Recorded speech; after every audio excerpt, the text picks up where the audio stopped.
নমস্কাৰ আমাৰ টিভিলৈ মই হেমন্ত লাহনে স্বাগতম জনাইছো। আজি মই আপোনালোকলৈ নতুন আকৌ এটা ভিডিঅ' লৈ আহিছো। সেই ভিডিঅ'টো মানুহৰ জীৱনৰ লগত এটা সম্পৰ্ক থকা আৰু সেই সম্পৰ্কটো হৈছে জীৱনদায়িনী ঔষধ। যিসকল আমি মেডিচিন কিনি খাওঁ, যিসকলে বেমাৰ হৈ আছে তেওঁলোকে মেডিচিন কিনি খায়, তেওঁলোকৰ কাৰণে কিন্তু এটা বিপদ আহি পৰিলে। কাৰণ যোৱা বছৰ 1 এপ্ৰিলত 23 চনৰ দাম বহালে, আকৌ এই বছৰো 1 এপ্ৰিলতেই আকৌ দৰৱৰ দাম বঢ়াই দিয়া হ'ল। আৰু এই দৰৱ যেতিয়া দাম বঢ়াইছে, যিসকলে আজি মধ্যবিত্ত লোকসকল মানে যিসকল মধ্যবিত্ত লোক তেওঁলোকে কিন্তু কিনি খাবলৈ অসুবিধা হয়। আৰু যিসকলে টকা আছে তেওঁলোকে কিনি খাব, আৰু যিসকলে টকা নাই তেওঁলোকে কেনেকৈ খাব। আৰু এতিয়া দেখিছোঁ যে এনেকুৱা ধৰণৰ মধ্যবিত্ত লোকসকলে ডেইলি দৰৱ খাবলগীয়া হয়, বেমাৰৰ কাৰণে ডেইলি দৰৱ খাবলগীয়া হয়। সেই দৰৱবিলাক এতিয়াও 80%, 20%, 30% এনেধৰণে দাম বঢ়াই দিলে।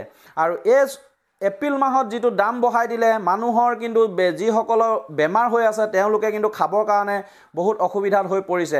আৰু সেই অসুবিধা এতিয়া এগৰাকী মহিলাই কৈছে যে বাকী যিকোনো বস্তুৰ দাম বাঢ়িলতো আমি কিন্তু চৰকাৰক এতিয়ালৈকে দোষাৰোপ কৰা নাই, কিন্তু এতিয়া এই মেডিচিন যেতিয়া দাম বঢ়াইছে, সেই মহিলাগৰাকীক সদায় মেডিচিন লাগে, কিন্তু সেই মহিলাগৰাকী এতিয়া কৈছে যে আমি কেনেধৰণে এই দৰৱ খাম, কেনেধৰণে আমি জীয়াই থাকিম। কিন্তু এই মহিলাগৰাকী আমি মুখেৰে শুনোৱা হওক, তেওঁ কিমান ভুক্তভোগী, তেওঁ কিমান মানে দুখত পৰিছে যে অকল এই মহিলাগৰাকীয়ে নহয়, সকলো অসমৰ পুৰুষ হওক মহিলা হওক যিসকলে দৰৱ কিনি খাইছে তেওঁলোকে কিন্তু এই এটা বিৰাট বিপদত পৰিছে।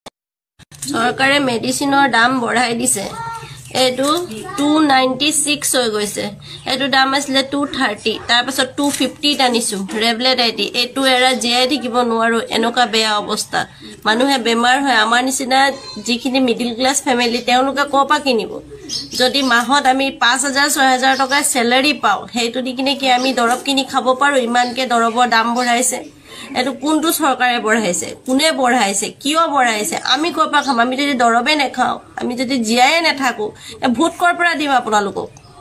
হা, কালি পৰহিৰ পৰা জ্বৰ, এনেকুৱা শৰীৰত লৈ কিনে একদম শৰীৰখন নাই চলা। জ্বৰৰ দৰৱ এইটো আনি কিনে জ্বৰৰ দৰৱ আনিবলৈ পইচা নহ'ল। আপোনালোকে দিব নেকি? ইমানকে দাম বঢ়াইছে যে ইমান দিন চব বস্তু দাম বঢ়ালে কেতিয়াও একো নকলো, কিন্তু আমাৰ নিচিনা মানুহে এনেকুৱা দৰৱৰ দাম বঢ়াই দিলে আমিতো খাই কিনে জীয়াই থাকিব নোৱাৰো।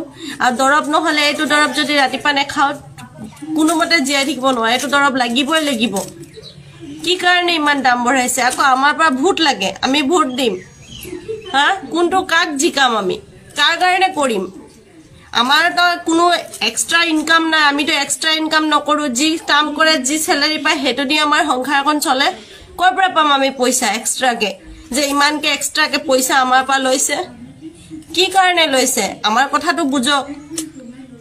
চব বস্তুৰ দাম বঢ়াক। চৰকাৰে মেডিচিনৰ দাম বঢ়াই দিছে। এইটো 296 হৈ গৈছে।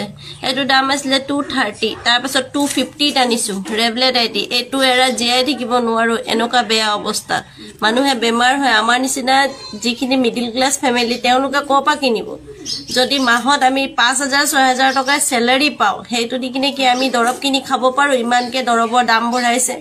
এইটো কোনটো চৰকাৰে বঢ়াইছে? কোনে বঢ়াইছে? কিয় বঢ়াইছে? আমি ক'ৰ পৰা খাম? আমি যদি দৰৱে নাখাওঁ, আমি যদি জীয়াই নাথাকো, ভোট ক'ৰ পৰা দিম আপোনালোকক? হা, কালি পৰহিৰ পৰা জ্বৰ, এনেকুৱা শৰীৰত লৈ কিনে একদম শৰীৰখন নাই চলা। জ্বৰৰ দৰৱ এইটো আনি কিনে জ্বৰৰ দৰৱ আনিবলৈ পইচা নহ'ল। আপোনালোকে দিব নেকি? ইমানকে দাম বঢ়াইছে যে ইমান দিন চব বস্তু দাম বঢ়ালে কেতিয়াও একো নকলো, কিন্তু আমাৰ নিচিনা মানুহে এনেকুৱা দৰৱৰ দাম বঢ়াই দিলে আমিতো খাই কিনে জীয়াই থাকিব নোৱাৰো। আৰু দৰৱ নহ'লে এইটো দৰৱ যদি ৰাতিপুৱা নাখাওঁ কোনোমতে জীয়াই থাকিব নোৱাৰে, এইটো দৰৱ লাগিবই লাগিব। কি কাৰণে ইমান দাম বঢ়াইছে? আকৌ আমাৰ পৰা ভোট লাগে, আমি ভোট দিম। হা, কোনটো কাক জিকাম? আমি কাৰ কাৰণে কৰিম? আমাৰ তো কোনো এক্সট্ৰা ইনকাম নাই, আমিতো এক্সট্ৰা ইনকাম নকৰোঁ। যি কাম কৰে, যি চেলাৰী পায় সেইটো দি আমাৰ সংসাৰখন চলে। ক'ৰ পৰা পাম আমি পইচা এক্সট্ৰাকে? যে ইমানকে এক্সট্ৰাকে পইচা আমাৰ পৰা লৈছে, কি কাৰণে লৈছে? আমাৰ কথাটো বুজক। চব বস্তুৰ দাম বঢ়াক। চৰকাৰে মেডিচিনৰ দাম বঢ়াই দিছে। এইটো 296 হৈ গৈছে এইটো দাম আছিলে 230 তাৰ পাছত 250 আনিছো ৰেভলেট আইটি এইটো এৰা জীয়াই থাকিব নোৱাৰো এনেকুৱা বেয়া অৱস্থা মানুহে বেমাৰ হয় আমাৰ নিচিনা যিখিনি মিডল ক্লাস ফ্যামিলি তেওঁলোকে কোপা কিনিব যদি মাহত আমি 5000 6000 টকা স্যালাৰি পাও হেইটো দি কিনে কি আমি দৰব কিনি খাব পাৰো ইমানকে দৰবৰ দাম বঢ়াইছে এটো কোনটো সৰকাৰে বঢ়াইছে কোনে বঢ়াইছে কিয় বঢ়াইছে আমি কোপা খাম আমি যদি দৰবে নেখাও আমি